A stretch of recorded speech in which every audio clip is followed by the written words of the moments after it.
You are the last, and you are exactly on time. The words still echo as the drift corridor ends, not gradually, absolutely. One moment, the quiet compass rides the ancient currents of faster-than-light travel. The next, it floats in perfect stillness. No drift, no momentum, no movement of any kind. The still point is exactly what its name promised, the center of nothing, where even light seems to pause and consider turning back. Index's voice comes through flat, stripped of its usual analytical warmth. All sensors report nominal function. All sensors report nothing to detect. The cartographer checks the readings themselves. The instruments aren't broken. There simply is nothing here. No radiation, no particles, no background hum of the universe. Just absence, shaped like a destination. Then the darkness answers. It doesn't speak, it arranges.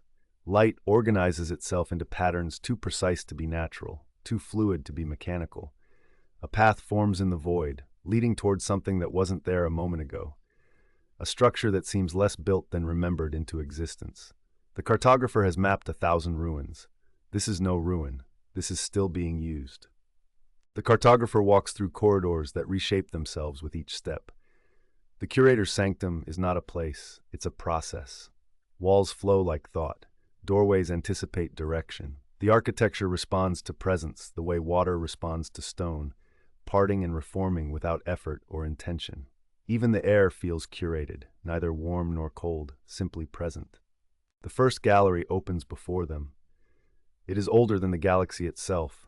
The cartographer knows this the way they know their own heartbeat, with certainty that bypasses thought.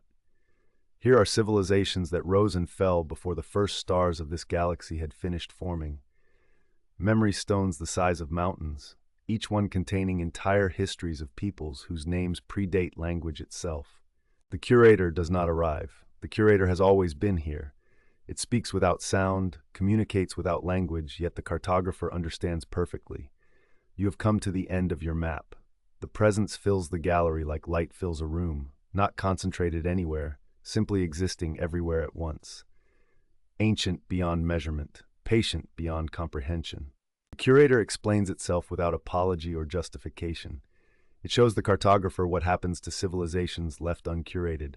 The wars, the weapons, the slow spiral into self-destruction, or the fast plunge into cosmic violence.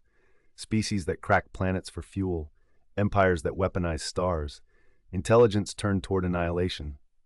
I do not destroy, the curator conveys. I preserve, at the moment of perfection before the fall.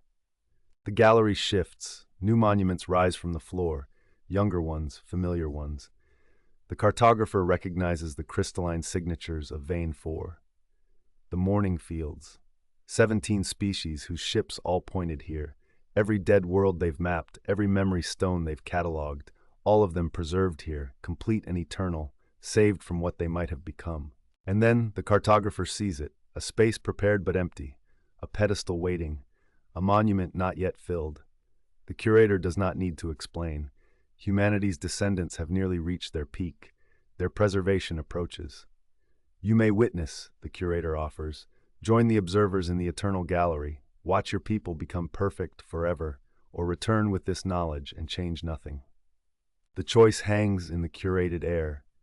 Every observer before them accepted one path or the other, witness and join, or return and forget. The curator waits with the patience of something that has waited since before time learned to move. The cartographer stands motionless, thinking, always thinking. Their hand drifts to the satchel across their back, to decades of careful notes, methodical observations, questions catalogued but never answered. The cartographer speaks. Their voice sounds small in the infinite space, but the words carry weight that makes even the curator pause. I refuse. The omnipresent light flickers, the first uncertainty this place has known in eons. Both options assume you are right, that preservation is mercy, that the pattern cannot be questioned.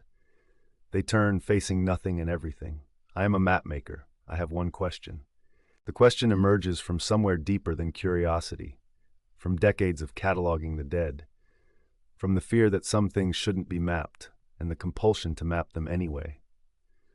The cartographer looks up at the oldest monuments in the first gallery, at civilizations that predated this galaxy, and asks the question no observer has ever thought to ask: what happened to the civilization that made you?